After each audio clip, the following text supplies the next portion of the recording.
இன்னைக்கு நம்ம பார்க்க போகிற ஆப் பார்த்தீங்கன்னா டாக்குமெண்ட் ஸ்கேனர் ஆப். இந்த ஆப்பை யூஸ் பண்ணி ஒரு பிடிஎஃப் ஃபைலை ரொம்பவே ஈஸியாக க்ரியேட் பண்ண முடியும். அதை தான் இந்த வீடியோவில் ஃபுல்லாக பார்க்க போகிறோம். இடையில ஸ்கிப் பண்ணாதீங்க, புரியாது. வாங்க வீடியோக்குள்ளே போவோம்.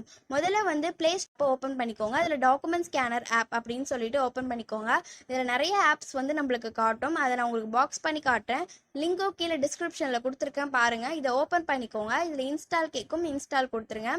இன்ஸ்டால் கொடுத்துட்டு ஓப்பன் பண்ணிக்கோங்க. இதில் ஃபஸ்ட் இன்டர்ஃபேஸ் இப்படி வரும். சம் சஜஷன்ஸ் அதுக்கு முன்னாடி கேட்கும், அதுக்கு நீங்கள் ஓகே கொடுத்துருங்க. நான் ஆல்ரெடி இன்ஸ்டால் பண்ணிட்டேன்.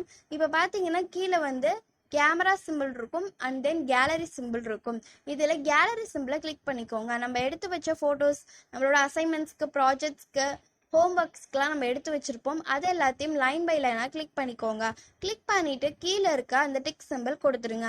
கொடுத்ததுக்கப்புறம் நம்மளுக்கு ஒவ்வொரு பேஜும் மேனுவலாக வரணுமா இல்லை ஆட்டோவாக பண்ணணுமா. இதில் என்னென்னா ஆட்டோ பண்ணிங்கன்னா நிறைய கரெக்ஷன்ஸ் வரும், அதனால் மிஸ்டேக்ஸ்லாம் ஆகும். அதனால் மேனுவல்னே கொடுத்துக்கோங்க. ஒவ்வொரு பேஜுமே ரீசைஸ் பண்ணிக்கோங்க.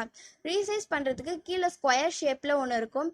அந்த சிம்பிளை கிளிக் பண்ணிங்கன்னா ஃபுல் பேஜும் உங்களுக்கு காட்டும். ரொட்டேட் பண்ணாலும் பேஜை ரொட்டேட் பண்ணி கரெக்டான சைஸில் வச்சுக்கலாம். எல்லாமே பண்ணிவிட்டு நம்ம கிளிக் சிம்பிள் கொடுத்துக்கோங்க. கொடுத்ததுக்கப்புறம் என்ன ஆகும்னா கீழே ஷேர் சிம்பிள் இருக்கும். அதுக்கு முன்னாடி இதோட ரீநேம் பண்ணிக்கோங்க. ரீநேமில் போய்ட்டு உங்கள் நேமு, கிளாஸு, சப்ஜெக்ட்ஸ் எல்லாம் கொடுத்துக்கலாம். கொடுத்துட்டு நம்மளோட ஃபைலோட நேம் அதுதான். அதுக்கப்புறமே நெக்ஸ்ட்டு ஷேர் சிம்பிள் கொடுத்துருங்க.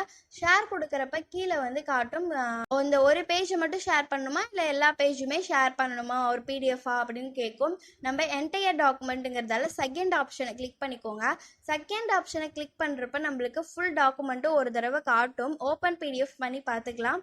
இல்லைனா கூட ஷேர் பண்ணிவிட்டு அப்புறமே ஓப்பன் பண்ணி பார்த்துக்கலாம். ஷேர்னு இருக்கும், அதை கொடுத்துக்கோங்க. நம்ம வாட்ஸ்அப்லையா இல்லை மெயில்லையா எதில் ஷேர் பண்ணணும் அப்படின்னு காட்டும். நம்ம வாட்ஸ்அப் குரூப்லாம் இருப்போம், அதில் கூட ஷேர் பண்ணிக்கலாம். நம்ம கிளாஸ் ஃப்ரெண்ட்ஸ் எல்லாத்துக்குமே ஷேர் பண்ணிக்கலாம். ஷேர் பண்ணிவிட்டு நம்ம என்ன பண்ணணும்னா அதை மூலியமாக ஷேர் பண்ணணுமா இல்லை ஜேபிஜேன்னு இருக்கும். அப்படின்னா இமேஜ், இது எல்லாத்தையுமே இமேஜாக ஷேர் பண்ணுறது. நம்ம ஆனால் பிடிஎஃப் தான் க்ரியேட் பண்ணியிருக்கோம். அப்போ பிடிஎஃபாகவே ஓப்பன் பண்ணி அனுப்பிக்கலாம். இப்போ சென்ட் பண்ணிட்டோம். இதை அவங்க ஓப்பன் பண்ணி பார்க்குறப்ப இப்படி தான் காட்டும், பாருங்கள். ஏன்னா ஃப்ரெண்ட்ஸ், இந்த வீடியோ உங்களுக்கு ரொம்ப யூஸ்ஃபுல்லாக இருக்கும்னு நினைக்கிறேன். ரொம்ப எளிமையான முறையில் நம்ம ஒரு பிடிஎஃப் ஃபைலை க்ரியேட் பண்ணிட்டோம். இது மாதிரி இன்ட்ரெஸ்டிங்கான வீடியோஸ் உங்களுக்கு வேணும்னா நம்ம கமெண்ட் செக்ஷனில் சொல்லுங்கள். நம்ம நெக்ஸ்ட் ஒரு சூப்பரான வீடியோவில் பார்ப்போம். நன்றி, வணக்கம்.